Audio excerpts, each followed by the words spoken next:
ফুফাতো বোনকে পটাতে পারিনি, খালাতো বোনকেও পটাতে পারিনি, তাতে কি? এখনো চাচাতো বোন তো আছে, চাচাতো বোনকে যেভাবে হোক আমি পটাবো। তাই চাচাতো বোনের সাথে দেখা করলাম। ওর সাথে দেখা হতেই আমার মনের কথা সব খুলে বললাম।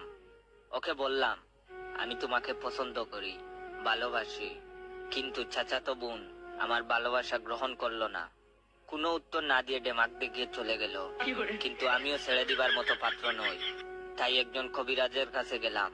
কবিরাজের কাছে গিয়ে চাচাতো বোনকে তাবিজ করলাম, যেন আমাকে ভালোবেসে ফেলে, কাজ হয়। কবিরাজ তাবিজ দিল, 7 দিন পর ফলাফলও পেলাম। অবশেষে বিয়ে হলো। কি ভাবছেন চাচাতো বোনের সাথে আমার বিয়ে হইছে? আরে না, চাচাতো বোনের বিয়ে হইছে সেই কবিরাজের সাথে।